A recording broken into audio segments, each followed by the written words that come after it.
And you're live. Good morning, everybody. Welcome to the June 13th, 2024 Financial Advisory Commission meeting. I am Fred Sussman, Chair. We have with us from the Commission Ed Meehan, Patrick Bannon, and Frank Brown. And missing absent is Jim Cardillo. We also have with us from City, Alderman Ross Arnett, Jody Dickinson, Tricia Hopkins, Kim Moronsky, Vicki Buckland, and Mike Malinoff, City Manager.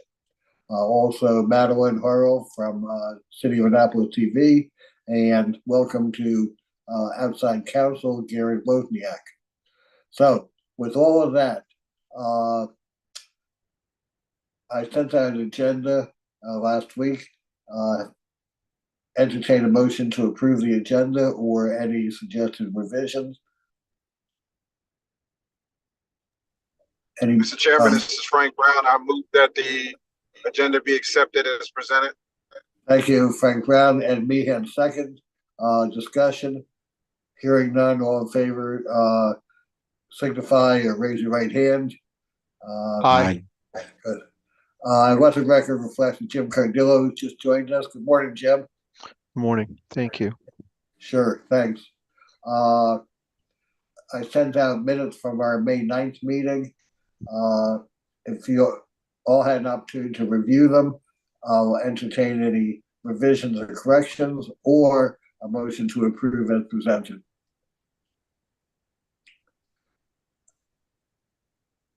Do I hear a motion to approve? Motion made by Jim Cardillo, seconded by Ed Meehan.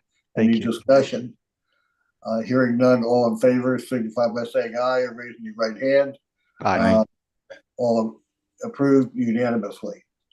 I am going to ask for any quick, if there are any general report from First Finance Department.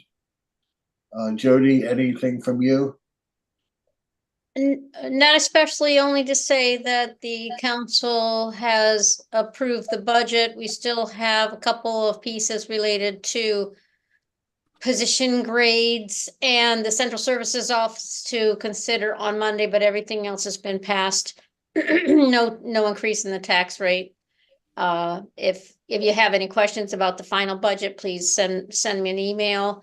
I'll say that I've hired 2 accountants that are coming on board in the next few weeks. I have 1 more accounting position to fill, and we're still down a senior buyer. But other than that, we're working on it. We're getting Great. staffed up. Any questions from FAC members to Jody? Hearing none. Mr. City Manager, anything from your office? Only to add that the Local 400 are, I think, voting on today and were 2 days ago, their contract, which we should be able to report on shortly. Garrett is on the call, and I don't know whether it's premature to go over that too, but that's the status. Okay, thank you. Any questions of the City Manager? Hearing none. Jim, anything from the Audit Committee today? There's one item, there's one agenda item in front of the audit committee right now. The city's auditors are in negotiations with city staff about their fee for their work, and they've come back to the city with a proposal for a modification of the fee. It's premature at this point. Okay, thank you, Jim. Any questions of Jim Cardillo and the Audit Committee? Hearing none, we'll move on. The big business for today, and I apologize for the urgency of it, is consideration of 3 collective bargaining agreements. And these were just presented to us last week with instructions that the City Council needs to act on them Monday night. So it doesn't give us a hell of a lot of time to review and consider. It's a little troubling that we're getting them in this last minute. I know last year we sent a letter, we as the Financial Advisory Commission sent a letter to the City Council urging provision of the timeline for negotiation to give more time for review by not only the Financial Advisory Commission, but the City Council Finance Committee, and we find ourselves behind the 8 ball again. I think I'm going to ask for a discussion about the firefighters contract first. The city is represented by Mr. Wozniak in those negotiations, as well as negotiations with the police union, which are not completed yet. And Mr. Wozniak, I believe, has another commitment, so he needs to break out no later than 9 o'clock this morning. So let me just make one other observation. That is that under the city code, the Financial Advisory Commission is to review and comment on collective bargaining agreements before they're signed by the city or approved by the city council. So that is all the guidance that we're given. So I think it's up to us to decide what, if anything, or how much we choose to say about these. So that having been said, let me turn it over to whoever, Jody, Tricia, Garrett, for, if you would, a background presentation regarding the firefighters contract. Sure. I'll jump in, Jody. Great. So again, thank you for having me and accommodating my other meeting this morning. I appreciate that very much. We did complete negotiations with IAFF, the city's union representing fire employees. Negotiations began in November and continued into 2024. We had a number of sessions and ultimately reached an agreement that fire ratified and council will be acting on this coming Monday. Included in the changes that were agreed to at the bargaining table are the following. We proposed and agreed to a new pay scale for members of that bargaining unit that will be effective in the next fiscal year. The new scale has 19 steps, with the difference between steps at steps 1 through 11, so the first 11 steps of the scale, of 4%, and the difference between steps at steps 12 through 19 of this scale, 3%. This scale is a pivot from prior scales in that the scales that are in a place today have what's called a longevity pause at various stages in the step, that once an employee reaches that step, they have to wait a certain number of years before they advance to the next step. So one of the things we were attempting to do and reached agreement with the fire union on was eliminating those longevity steps. And instead there is a step increase every year, so long as there is the budget to do that. And that's what we have adopted here. The way that will work in practice is that employees will be placed on the new scale at the annual salary rate that is closest to what they are making as of June 30th, 2024, without a reduction in pay.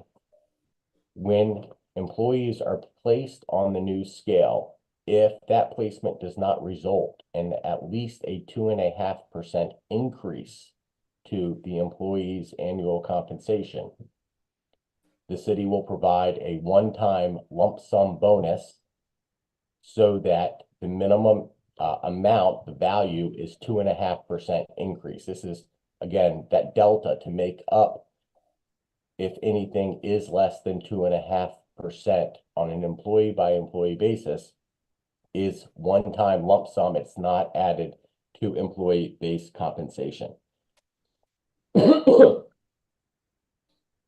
So that's the step. It involves some adjustments.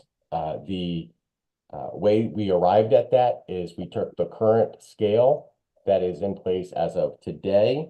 We eliminated the first step on that scale and then moved that, what became the first step, up by 4%.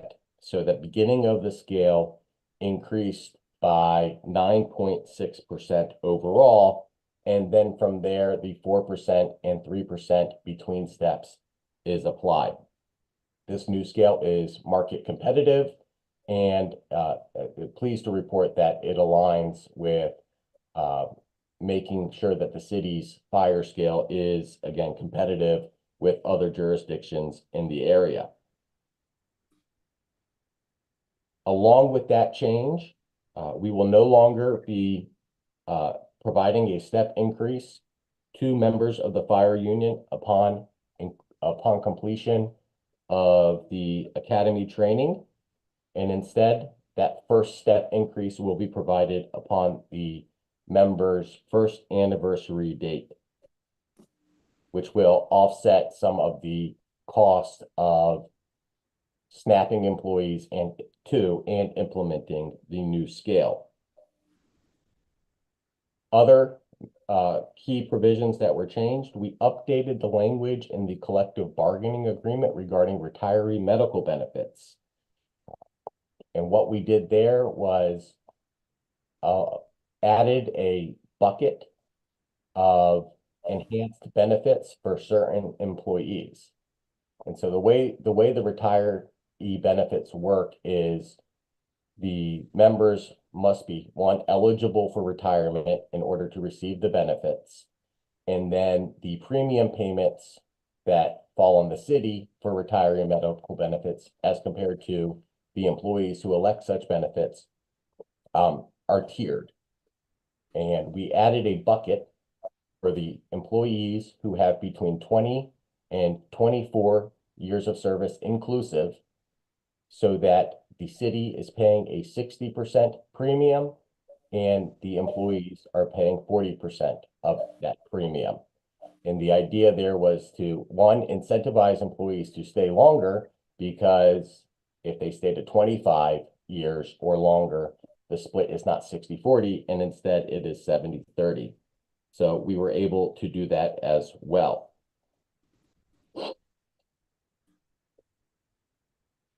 Sticking with retiree medical benefits, one of the things that the city does is employees upon hire have an option to elect to enroll in retiree medical benefits. However, if an employee chooses to waive such benefits, that's their opportunity. And so until now, there was no opportunity for those employees who waived retiree medical benefits upon the initiation of employment with the city to change their mind. So we have provided a limited window this year only. It'll run for 1 month in the summer for members of the fire union who chose to waive participation in retiree medical benefits to change their mind, if they so choose, to enroll in retiree medical benefits and then start contributing during their employment, so that upon retirement, the fund is sound to pay for retiree benefits. So again, they have a 1 month period to do so. They can elect to do so simply prospectively from when they decide to enroll, or they can do a look back and say, you know, I wish I had signed up initially and not waived coverage upon retirement. And in order to do that, the member is going to be making a contribution to make up for those years of service that were not otherwise funded through employee contributions. If an employee elects to do that, they have until the end of 2024 to make that contribution to catch up with the fund. So again, we're paying attention to the actuarial soundness of the program. In addition to the new pay scale and the retiree medical benefits program, we have embodied in the collective bargaining agreement current practice, which is to have a maximum annual leave carryover from year to year of 35 days, and the maximum annual leave payout upon separation of employment at 30 days. Again, that is existing city practice. We're just making sure that it is set forth in the collective bargaining agreement. Another change to the agreement has to do with workers' compensation. Under the current collective bargaining agreement that expires on June 30th of this year, employees in the fire union, if they are on workers' comp, in addition to their workers' compensation benefits, the city is obligated to pay up to 100% of the employee's regular annual compensation. So paying the delta between what workers' comp pays and 100% of their normal salary. That delta component, the above workers' comp payment to 100%, is no longer in the collective bargaining agreement as of July 1st of this year. And instead, employees have the ability to use earned available paid leave to supplement the workers' comp from their workers' comp benefit to 100% of their compensation. The next item is modifications to various stipends that are available to employees with certifications that are important to operation of the fire department. One of those certifications is the ALS certification, which is Advanced Life Saving. Currently, it is a $1,500 annual stipend. That stipend is increased to $2,000 from $1,500. There are also other certifications that members can obtain, including hazmat certification, marine vehicle operation, and being a member of the dive team.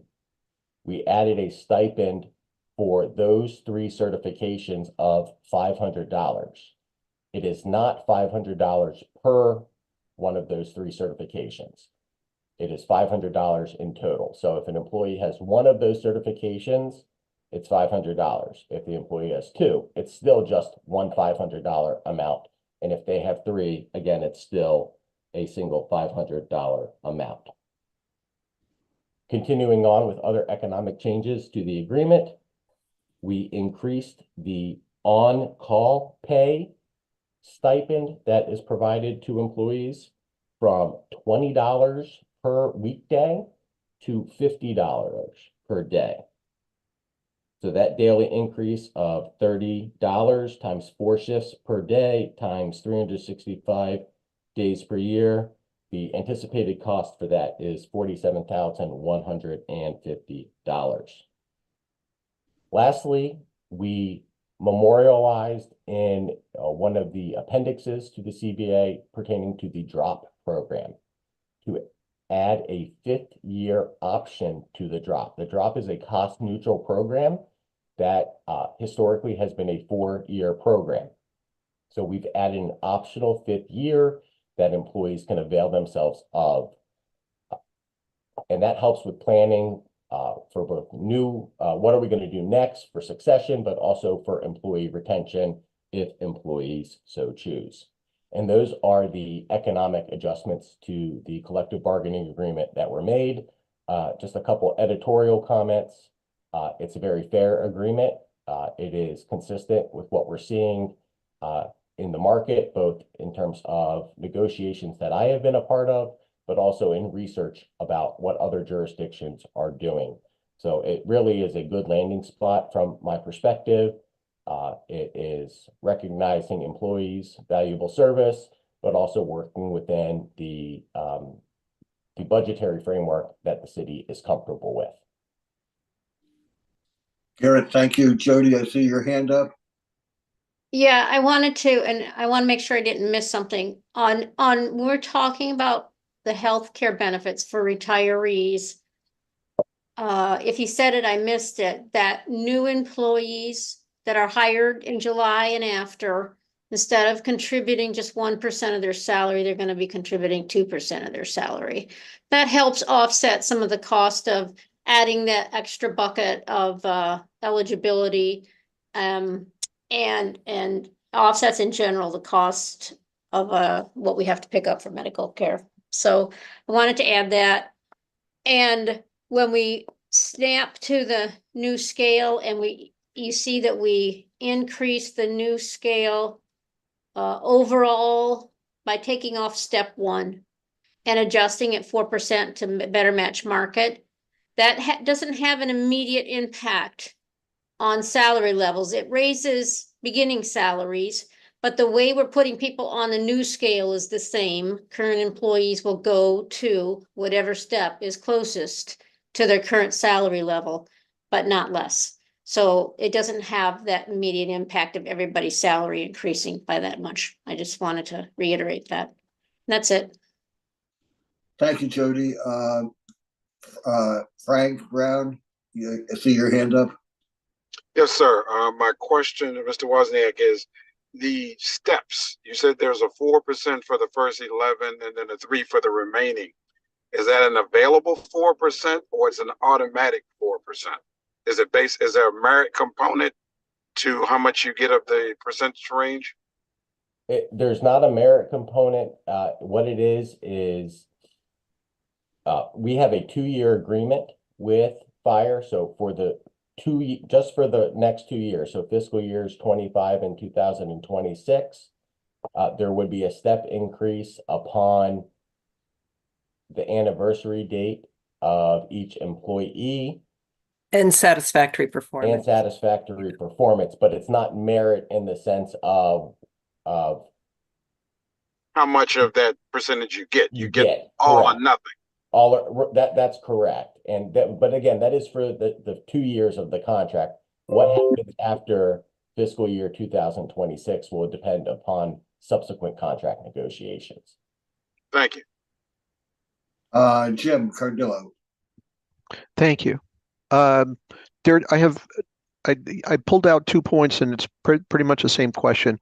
You said that this is consistent with what we're seeing in the market and with what other jurisdictions are doing. What do you determine as the market? What are the jurisdictions that are included in that?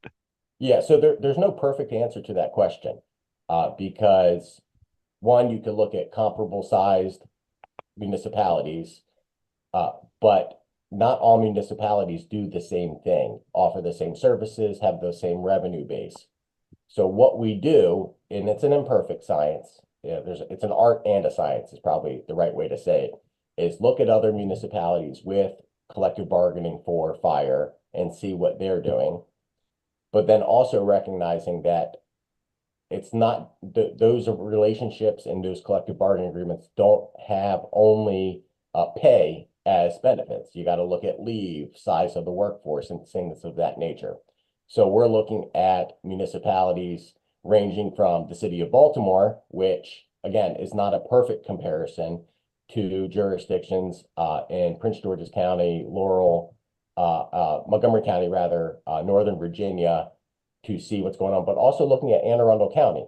But again, a county is not apples to apples with the city of Annapolis.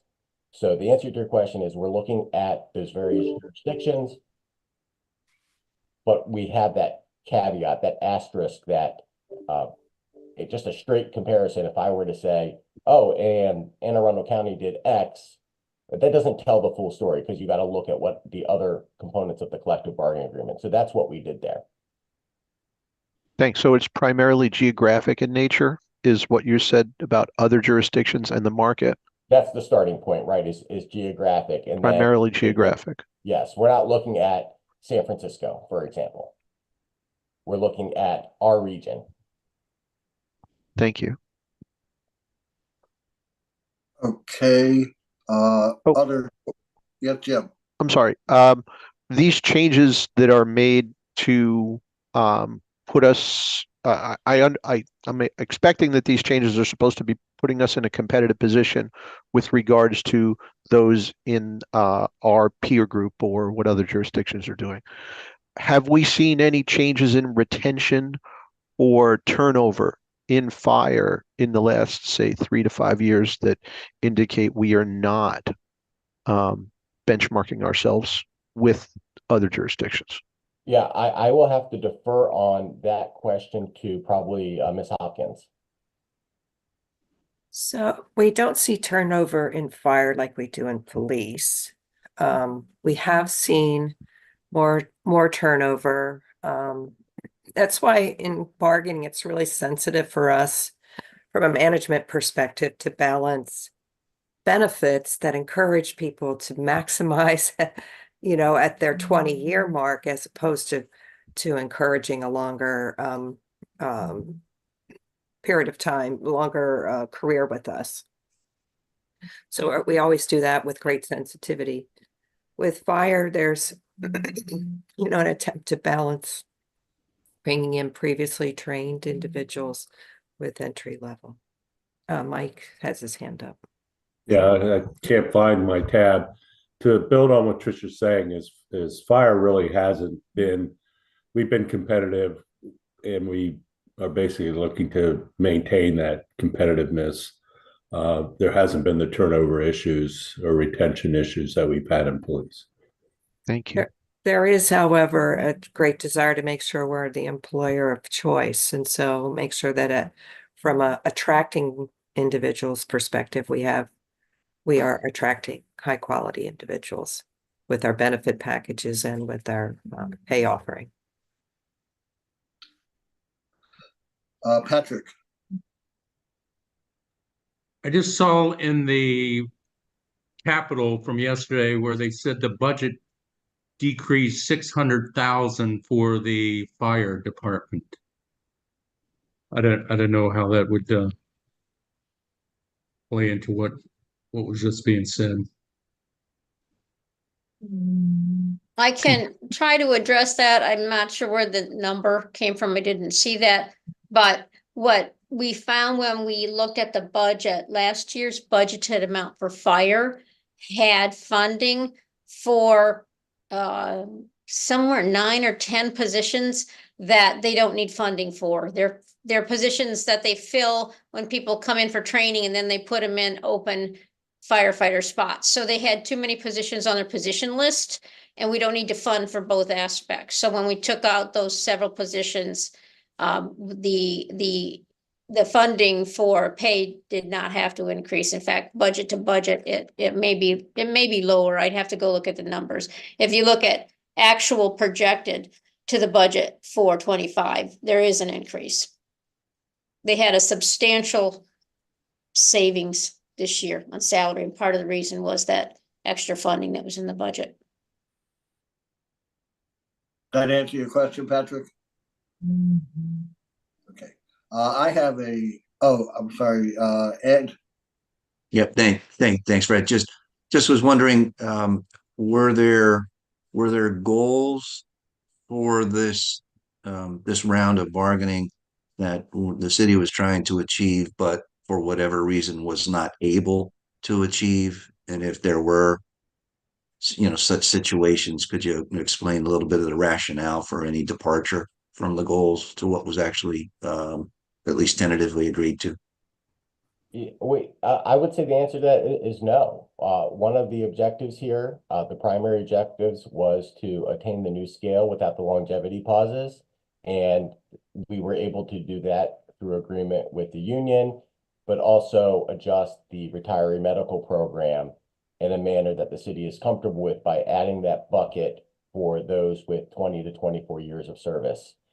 So the short answer to your question is no. It was very successful, professional, and collaborative negotiations. And I think we're very happy with how it turned out. And there were no things that we wanted to accomplish that were priorities that we did not accomplish. And I think fire, by virtue of their ratification, feels similarly. Okay, good. Yeah, thank you very much. I see Mike Malinoff with his hand up. Yeah, to build on what Garrett said, the scale was our primary mission. And Fred, to build on what you said earlier, we actually got moving with fire in November, the time frame where we had originally intended to move on all the negotiations. And they were always very vigorous.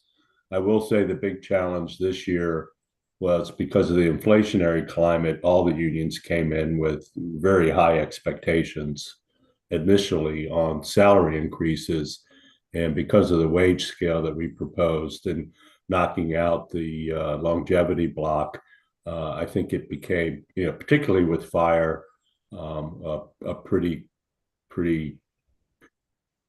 fruitful and quick negotiation. Police took longer because of they didn't want to come to the table until well into the spring, and we really couldn't control that. Thank you. I have a question or two. Number one, is the budget that was recently adopted, or does the budget that was recently adopted contain funding for all of the monetary terms of this CBA, as well as the two AFSCME and police? And number two, with respect to this particular agreement,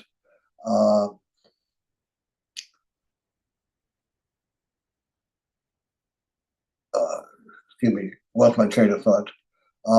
With respect to this particular agreement, has there been a quantification of total cost to the city of all the monetary terms? So I can address those questions. One, is there enough funding in the current budget? Yes. Did we know everything that was going to happen when the budget was set in late March, when we're starting to put the book together? Not necessarily, but every time we had something on the table, I would analyze if I thought we had enough funding or what it would do to the budget for the current year. And I feel comfortable that there's enough funding in here to do what we're doing. The goal with a new scale, which is the biggest change here, our steps from the current scale are 5.361%, but not everybody gets that full step every year because of the longevity pauses.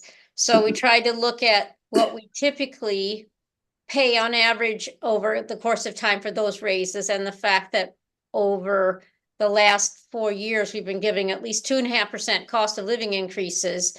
And this scale accommodates both of those, and trying to maintain steady growth. And some of our calculations, although we're using a snapshot in time of the population, shows that we, in the long term, we might be paying less using this scale. But like I said, it's only a 2-year agreement, so we'll have to reevaluate in 2 years what they decide to do with the scale. So that did not, although we did know much of this going into it, the final points did not impact the budget to any great extent. And so on the AFSCME, that's a yes as well, except for some of the final things that we agreed with AFSCME on required some one-time funds. And we submitted an amendment through the council process to provide those one-time funds. But other than that, we already knew what we needed for AFSCME, so that's in the budget. The police was a little different in that they were later, and so a lot of their changes weren't present in the budget, but we kept that in mind as we went along with the negotiations to make sure that we thought we could handle it within the current budget, knowing that police typically has a significant amount of turnover and always ends up with a lot of unspent money in their budget. So I think we're good on the police side as well, although we should probably not talk about details on that one until we have a ratified agreement in front of us. And how about the second question, dealing with the total bottom line cost to the city? So we did provide you with a fiscal impact note that we submitted with the agreement, and that is an attempt to quantify the impacts of each of these provisions that Garrett reviewed with you. It has a fiscal impact, if any, and any notes on that per se. Well, I understand that, Jody. Looking at the materials from 2 years ago, there was a bottom line number that was given. If that bottom line number is in the fiscal impact, I missed it. When I went through, it seemed to be $10 for this, $50 for that. $130 for something else, but no total quantification. Has there been a total quantification? I'll just add up the numbers that I put in the Yeah, report. I mean, I'll answer that. That actually, that's a good point. I actually didn't do that total, in there. There are a couple of provisions in there when you look at the staff report where,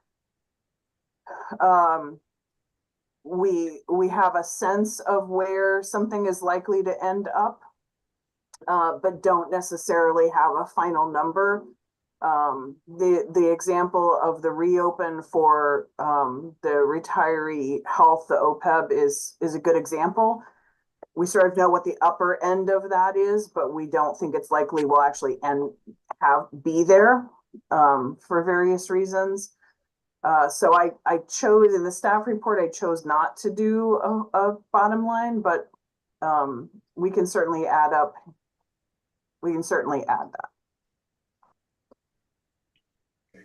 Other questions? And particularly any questions for Mr. Wozniak, because he's going to need to be leaving shortly. Okay. Garrett, thank you very much. Feel free to sign off, when you need to. Welcome to stay as long as you want. What I'd like to do now is go to AFSCME, the two AFSCMEs, and then after we finish presentation on AFSCMEs, then we can discuss what, if anything, we want to say to the mayor and council about these collective bargaining agreements. So, who is going to talk about AFSCME? That Tricia? would be me. Let me ask this: they look fairly similar? They are. And we were also able, Fred, to negotiate with them together. So they're both part of Council 3, AFSCME Council 3. And there's some new leadership for 3406. So it was very helpful to have them negotiate together with somebody that had the president of 3162 having a lot more experience in the bargaining session. So there's a great deal of similarity between the two, and I'll show you what's similar and then what diverge on the differences. Let me ask a question. Mhm. I understand that Mr. Wozniak represented the city for police and fire. Why did the city decide that it wasn't necessary to have outside counsel assisting with AFSCME? So, and I don't know if Mike wants to answer that, or you want me to go ahead and answer. Well, Fred, that's a good question. I think it worked out well. I think our assumption was that AFSCME would be a less complex negotiation, and we were transitioning to new counsel with Garrett. I will say, in hindsight, because of the volume of work, Tricia taking the point with Carrie and the Office of Law, that I would advise the use of outside counsel in the future. If I'm around, I would strongly urge that. It just didn't turn out, in my opinion, to be detrimental to how it turned out. It just turned out to be detrimental to the time and health of the people who were our points, primarily Tricia. All right, thank you, Mike. And believe me, I wasn't questioning or criticizing that. No, it's a great, Yeah. absolutely appropriate question, because we've had this discussion since, and I feel that Tricia did a very good job, but it's kind of hard to balance that with the keeping the trains on time too. Yep. And my advice in the future is that whomever is making the decision, it's money well spent to hire good outside counsel to help. Thank you, Mike. I appreciate the candor. Yeah. Okay, Tricia, sorry for interrupting you. Feel free to proceed on. So just want to say, in terms of AFSCME versus public safety, there's no separate pension plan to also negotiate provisions of. Retiree health is less complex, although it is addressed as well. we went in here, that's a major difference. But with AFSMI, they don't tend to bring in as robust expectations and details. They don't have promotional processes they're negotiating as well. So for them, it's really their economics is their pay scale, their pay differentials with regard to how they pay for call out, standby, things like that, as well as their overtime provisions. So again, our overall objective across this city was to come up with a pay scale that was market-based, but also got rid of the complications that we continue to have with longevity steps. We know for absolute fact from the seat I sit in HR that we have challenges around retention and attraction with having half of our pay scale in longevities, bringing people in at the right step based on the higher level experiences that they have, and then having to wait for pay increases, normal merit-based, show your stuff, get your performance review, really good performance review, and then you got to wait for an increase because you're in a longevity step. And for us in the city, that's about 70% of our workforce. That's a fairly significant. So it was challenging to describe and to sell to the various units what this pay scale was going to do and what it was not going to do. And so I think you got a very good description of that from Garrett. So the construction of the scales for AFSCME's 3406 and 3162 are slightly different, only in that steps 1 through 10 are at 4% and 11 through 19 are at 3%. But we did the same thing. We eliminated step 1. That allowed us for a market adjustment overall. We're also talking about the lowest paid employees in the city are in these bargaining units. I mean, in terms of civil service employees. And so our sensitivity was around a good wage scale adjustment. Individuals that used to receive a 3.61% increase in pay are now in the lower range going to receive a 4% increase in pay. So the construction of the scale with the 4 and the 3 to help satisfy any curiosity about that is when you're moving somebody from a higher percent increase, we want to make sure that's not as dramatic a change. It's still a big change, but it's not as dramatic. So the first year is about scale adjustment. The second year is about merit increase. And so the same construction in that if you're not receiving a 2.5% increase in pay with adjustment to the step that's closest to what you're making now, we will make sure that you get a cash element to that so that you are compensated in that way. We also, in this year, it's been probably 4 years now since we've done a lot of good controls with the pharmacy benefit management company and other decisions we made on the healthcare side to control our premium costs. We've been ahead of others in terms of cost controls.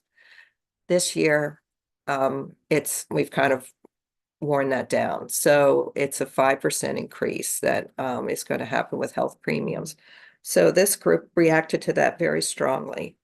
They're very, very concerned about that. So the bonus that we negotiated was much higher request on their part, but we managed to negotiate a $1,500 bonus that we put only in the first year.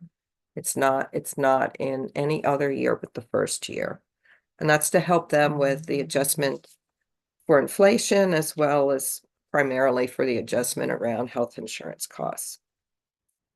We kept their 25-year one-time $1,000 bonus on their 25th anniversary. That was already in the agreement. They wanted to maintain it, and we allowed them to maintain that. So a lot of other changes for us that were really non-economic was kind of cleanup language and some things that we ran into with workforce changes. In the case of 3406, we did not have language that allowed for demotions for disciplinary reasons, so that was added. The other cleanup that we did does have a financial impact, and it's in holidays. So for both groups, we have individuals that the whole language was kind of designed around Monday through Friday situations. We have employees that work Saturdays and Sundays. And so we allowed for a shift away from that, so that if somebody's scheduled day, if a holiday occurred on their scheduled day off, that we did not count that compensation. We give them straight time compensation or another day off in place of that, so that they were getting the benefit of the holiday, but they were not adding that to their overtime calculation. They weren't counting it as time worked to kind of even the playing field amongst members. They both wanted a sellback. They do an annual leave or sick leave buyback, so that they can use that as like a holiday fund. They just wanted the time period moved back. Actually, that has no financial impact for us above and beyond what we have now. It just means that in this first year, they're going to have less of a year. They'll have 11 months instead of 12 to qualify for this sellback. And they just want it to be Black Friday money. So we've decided to do that for them. We cleared up some language around comp time in the event of a city closure, that so that we were hour for hour. It's a practice that we do. It's just not clear, and we just spend too much time reviewing this language when it comes to making payroll decisions. Excuse me. So for 3406, this is where there's a little bit of a divergence here. They don't have 3162 as their clerical and technical group. Our labor and trades group are the ones that are going to be more in the area of after-hour standby. So what had not been united before was treating people in sewer collection and water distribution the same. And so we needed to clarify what a weekend was. And so we've done that. It's to allow greater detail and specificity around what qualifies as standby. The same thing we did in call time. This is again 3406. They wanted that period to be 3 hours, a 3-hour callback. We cleaned up language. Nobody has pagers anymore, so we just made that cell phones. And then if they're not available, we needed to make sure that if they failed to make themselves available, they had to forfeit that. So that's a management gain there. Discipline, we just did some clear up. Again, that's not a financial impact around grievance, since we made some other language changes that allowed us to give for 3162 notices of intent to discipline, and then that gives us a little more time for investigation with the language changes that we made. And Tricia, yes, a question about that. I see it's now proposed that 7 days to investigate and 14 days to give notice of intent to discipline. yes, And the 7-day investigation, I think, is new language. yes. Does that Pardon? does that give enough time after the investigative period to make the determination of whether discipline is warranted? Clearly, that's going to vary depending on what the situation is. What we've also been able to do with our bargaining units is sometimes you can get mutual agreement on that, this reasonably needs more time. But we needed to have we desired to have for both, but we were successful with 3162, that when giving them a notice of intent to discipline, it just puts them on notice that investigation needs to begin. And then 3406 was reluctant to do so, so we were able to expand the period of time before we had to render a disciplinary decision. Okay, thank you. You're welcome. Sorry for interrupting. That's okay. Obviously my voice is a little weaker than I thought. I apologize. Okay, that concludes your presentation, Tricia? It does. There's no other economic changes there. As you can see, it's pretty simple and straightforward, not a lot of detail. We were able to have a really cordial sessions with them. They also have relatively new leadership through Council 3. Some of the other cleanup language in there has to do with, we used to negotiate with Council 67, Council 3 merged with 67 internally for ASME, so we did a lot of cleanup around that as well. Thank you for your combing through the agreements, and I've made those corrections and those additions. You know, when we started negotiating, clearly we didn't know that we were going to end up with a 2-year, what length of session we were going to have. A lot happening, so the flea combing of the agreement, I appreciate your help on that. No problem. Happy to do it. There, for the most part, there are just little nits here and there. Yeah, it's always have another set of eyes on things, and we would not have committed to the signature part until we got there anyway. Okay, who has questions for Tricia? Tricia, you must have made a gangbuster of a presentation. Doesn't look like anybody has any questions for you. Well, that's good news. One last time, going once, twice, or you're off the hook, Tricia, for the moment. For the moment. Okay. Okay. What I'd like to do now is invite the FAC members to discuss what we've heard and see what, if any, thing we want to say to the mayor and council. As I see it, we can do one of several things. We can say, we haven't had enough time. We're not giving you any advice on this. You're up to your own. We can do like we've done several times, is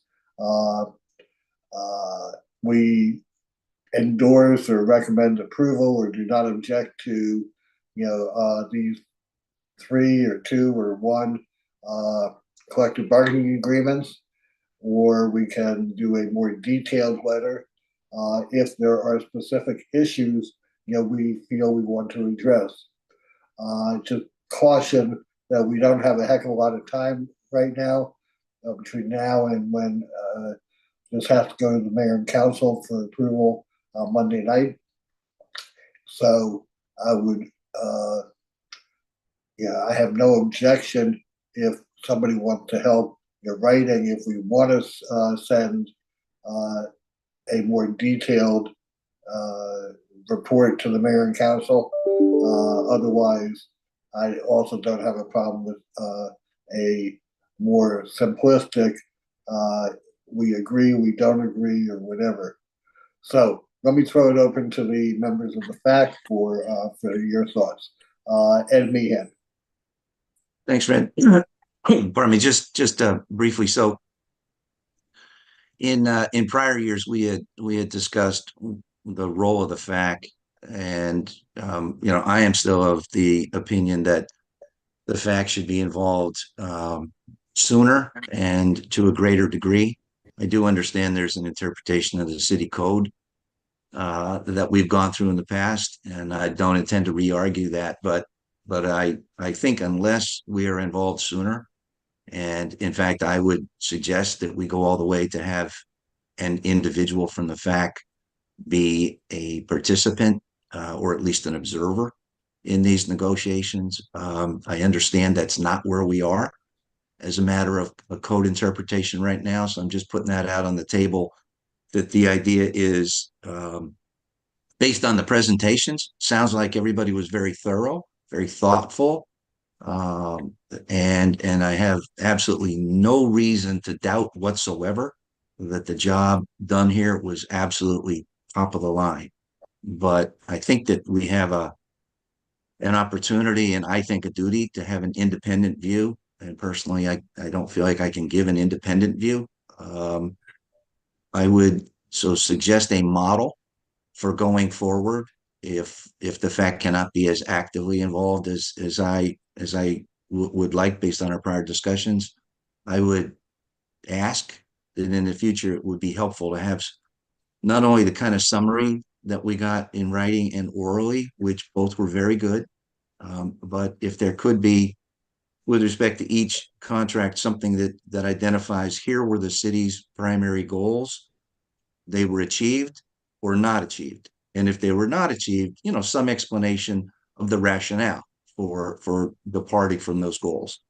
The second thing, in prior years, I remember we did get some data on the market, right? And I accept the observations that the provisions in all of the agreements are tied to what the city thinks are appropriate market data. But I do recall we had a chance in the past to see some of that data, and it would be helpful, I think, going forward. So if we're saying the following 5 jurisdictions are our target, well, what do those jurisdictions do? And I picked 5 just randomly. I don't mean it's 5, but so that would really be helpful. And I think the third thing is that if we had some financial support for each of the financial provisions, so that, for example, retiree health, I know was mentioned a few times. It's not clear, at least to me, what the exact costs are of that provision and what the rationale is for that provision. I do understand, certainly with the firefighters contract, that the city improved its financial position in terms of the retiree health, in terms of who's contributing what. But I don't feel like I've got a good handle on what are the actual costs and what is the reason the city wants that provision to be in there, other than perhaps to be market competitive. So that's where I am. It sounds like everybody did a great job, very nice presentations, but I think going forward, it would be helpful to have, maybe those 3 items always addressed, and a little bit sooner as time would permit. So those are my comments, and I'll get out of the way. Okay, Frank Brown. Yeah, given what Ed has said and what has previously been discussed, I feel like the only position we can really take is to not object, we have no objection to what was presented to us. The information, I agree with Ed, seems to have been thorough, but without us not having more time to dig into it or have been involved at an earlier stage, I don't necessarily think that we should endorse it nor decline it, but we just have no objection to it.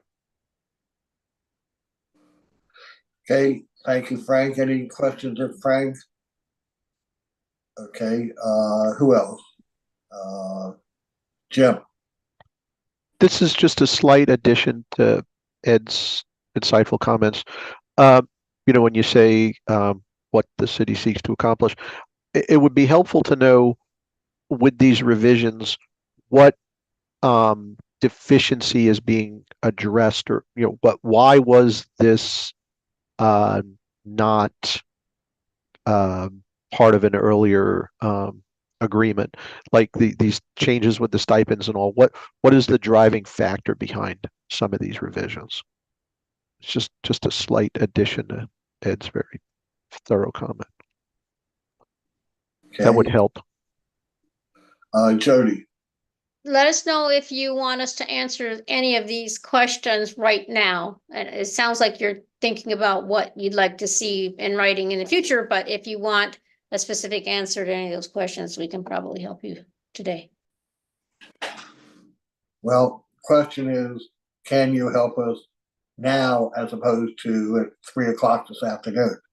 Because we, unfortunately, because of the time crunch run, we got to make some decisions in the next few minutes. So Okay, so I can tell you on the stipends, it's always inflation. That's a driving factor behind them asking for more money on their stipends. They have gone up sometime, occasionally over the past. I've only been involved in one other negotiation up till now. And Tricia can correct me if I'm wrong, that generally drives the request for more stipends.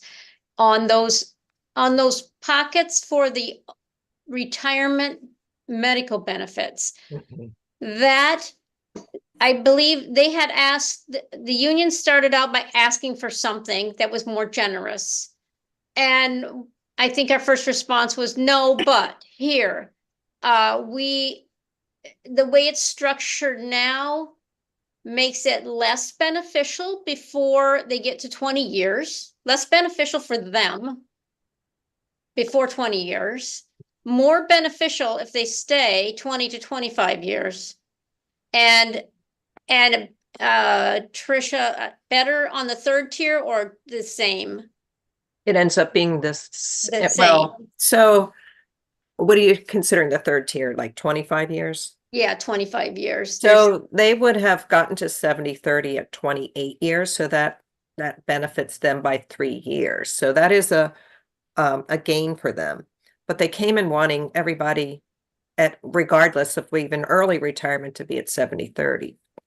And that's not maturing the workforce, or incentivizing the workforce to mature with us. So And, so Tricia developed this 3-tier system, which, like I said, is less beneficial for them if they don't stay till 20 years. It gives them a jump if they're willing to stay 20 to 25 years. It gives them a benefit there and a slight benefit on the top tier if they stay 25 years. And it actually reduces the benefit to those that want to retire before, they call it a term vested benefit, which is 10 years and age 55.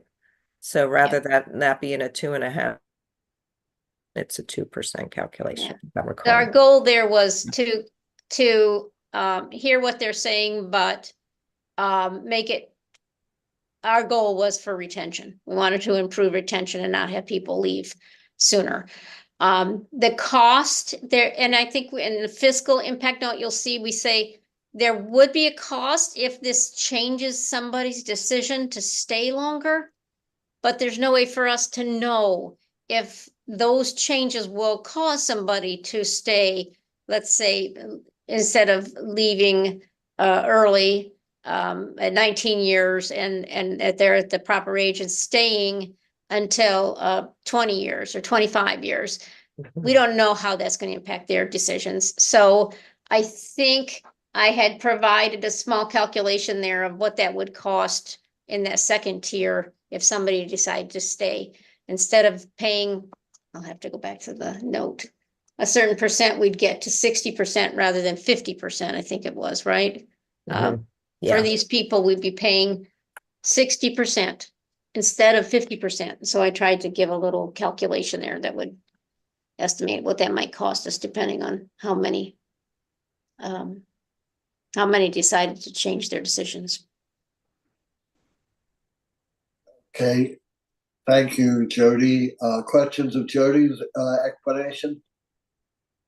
May I add one item to Sure, of the course. stipends? The union came in wanting a whole reclassification, a whole nother promotion amount for specific positions and movement to other grades. And so I think that we did a really good job of controlling that, and stipends are a much better way to compensate individuals with special certification, special training over a grade change, an entire scale change for that individual. So, it varies across our competitors as to how they handle that. I just want to make that point here for our negotiating team. And I include union in that, willing to negotiate it that way. So that's a good outcome for us.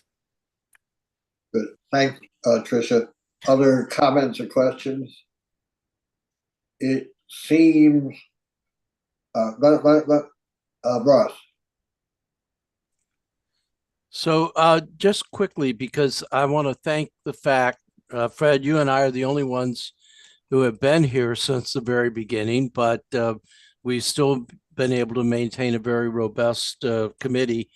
And I find these meetings very valuable, both the briefing that the city has given you, but also the questions you've asked. I will respond to the undercurrent that Ed and I think Frank both brought up, and I am the person who can do any potential legislative changes to, I think, make the fact more integrated into the process early on. You are the ones that are the surrogates for the council. We also feel frustrated that we didn't know in advance what the city goals were or objections, and are not involved in the negotiations. Sheila Finlayson and I were involved 1 year, and the problem with that involvement was that we were, in fact, making the agreements for the entire council. So I'm not sure it's appropriate for us to be involved in the negotiations, although it would be nice for us to know what the goals of the negotiation are. So the fact is, to me, the logical surrogate to be the independent third party, either one observer or whatever the arrangements is that we think about.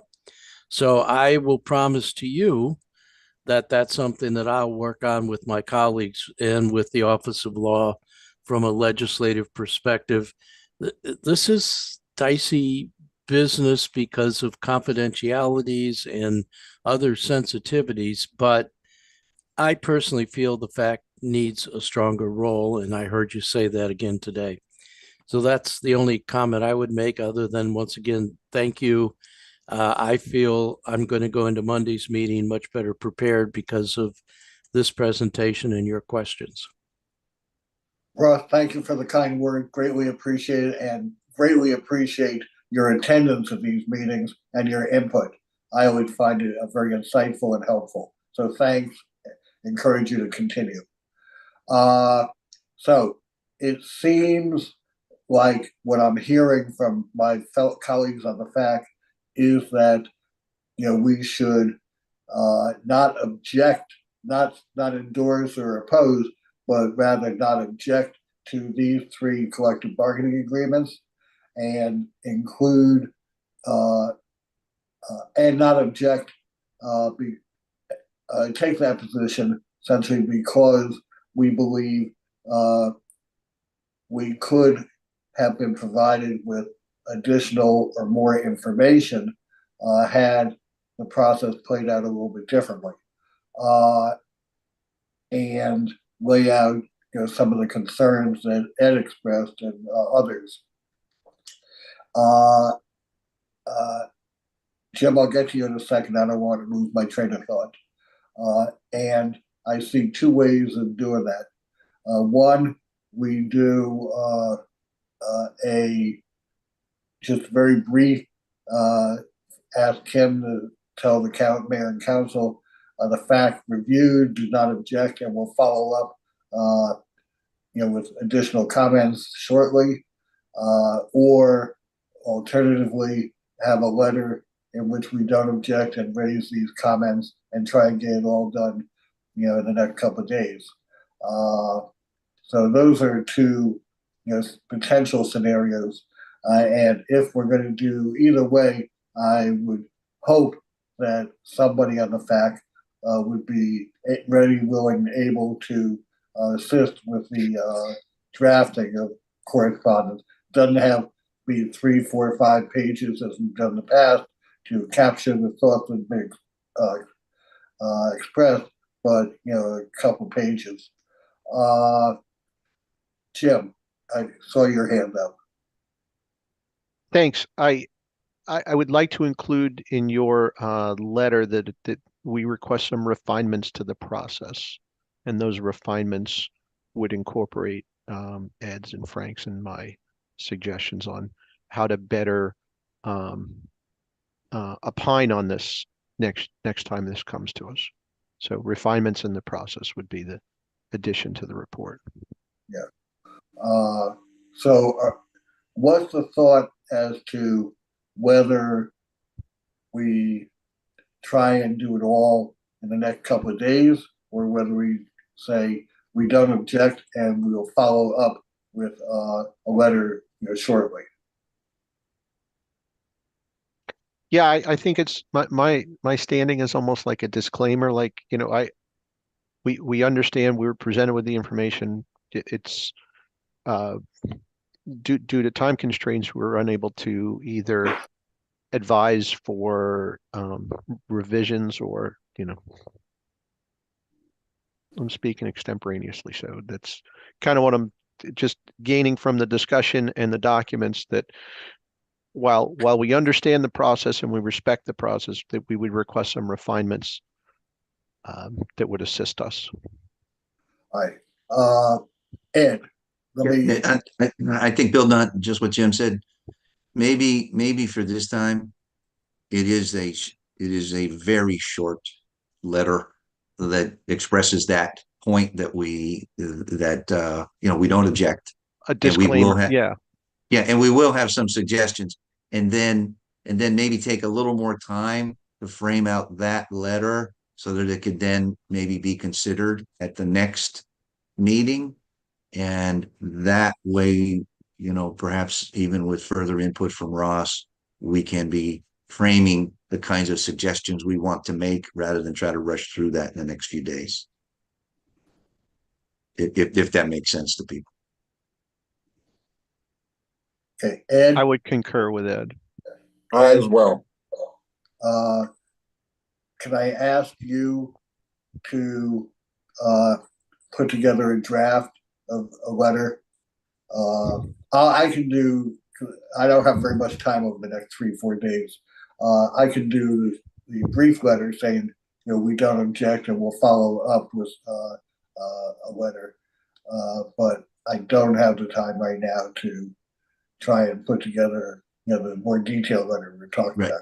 Sure, that's perfectly fine. Fred, I was expecting you would ask, and that's fine with me. So if you do the short one that we want to get out in the next couple of days, I will work on the longer one that we can discuss next time. If that's what you're thinking, that's fine. That sounds great. I really appreciate it. Does that sound like a plan to the commission members? I agree. Any objection to that from staff? Now, well, I realize it's a fact decision, but I just want to make sure staff doesn't have a problem with that. All right. Do we need a motion on that, or do it by consensus? Hearing nobody suggesting we need a motion, we'll accept that by consensus. Consensus is fine. And I will try and put together a very short, 1-paragraph letter to the mayor and council to be delivered by Monday. And then we'll work with Ed to put together a more detailed letter expressing, again, some of the concerns. I know we've raised them in the past, and there's been prior communications from us to the council in the past about FACT's role and need to be involved a little bit more and earlier. And perhaps that can be those 2023 letter that I sent out to everybody. Take a look at that in, and perhaps that could be a jumping off point, or something. Okay. Fred, may I make one just final comment so that nobody misunderstands? This longer letter is not intended to criticize anyone or anything in any way. It is purely designed because I think we can be of greater help, and that's all it'll be aimed at. Understood, and I fully support that and subscribe to that. And thank you very much for that clarification, although I don't know that it was needed. Uh, anything else on that subject? Mr. City Attorney, you've been pretty quiet the whole meeting. I tell you that we're not running afoul of anything from your viewpoint. All good, Mr. Chair. Thank you. All right, good. Thanks. All right.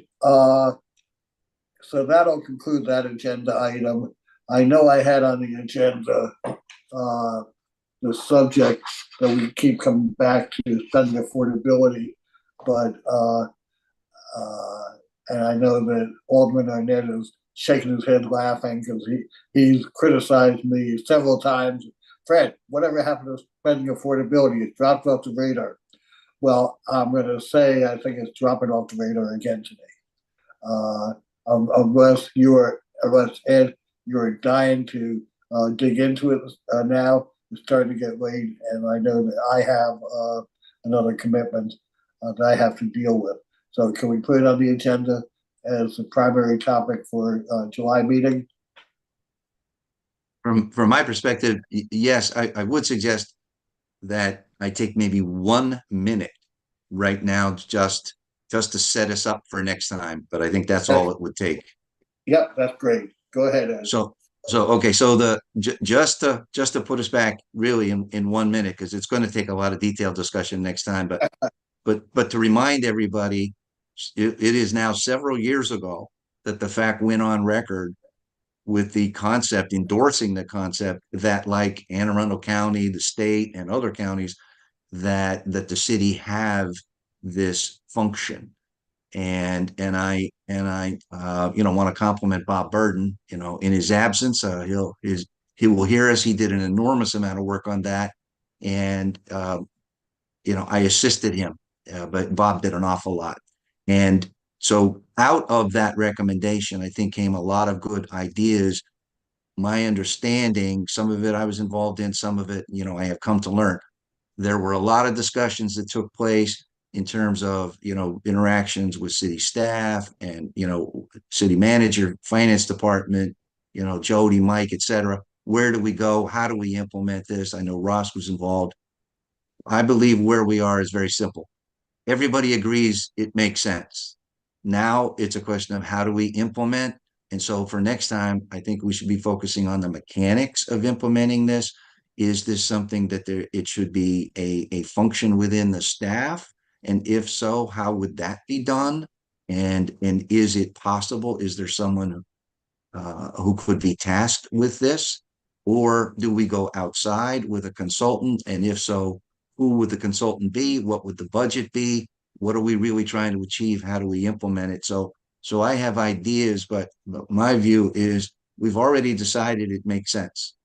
It's now time to get into the particulars with an open discussion about how to implement it in the best way possible. So I think that's setting the stage for next time, and hopefully we can delve into it in some detail. Good. Ed, thank you very much for that. I didn't mean to cut you off, but that was a very good background. I appreciate it. I've just summarized a few years there, Fred. So yeah, I think the stage has been set very succinctly. Appreciate it.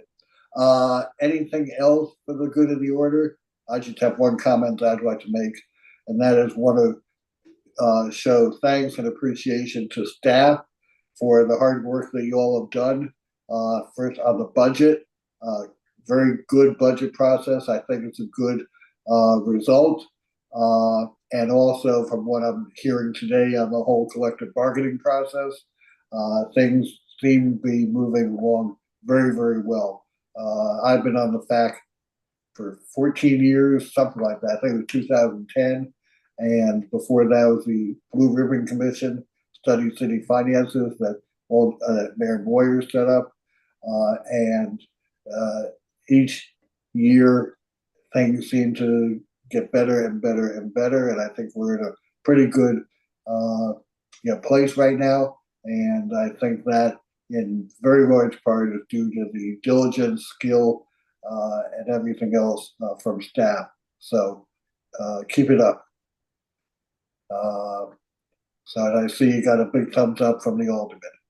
So you got at least one fan on there, on the council. All right, anything else before we adjourn? If not, thanks for a very, very good meeting and entertain a motion to adjourn. So So moved. moved. Oh, second. Thank you, Frank. Okay, and the next, just FYI, the next meeting is July 11th, 8 a.m., same time, same place. All right, Thank you. all in favor of adjourning, signify by saying aye or raising your right hand. Aye. Aye.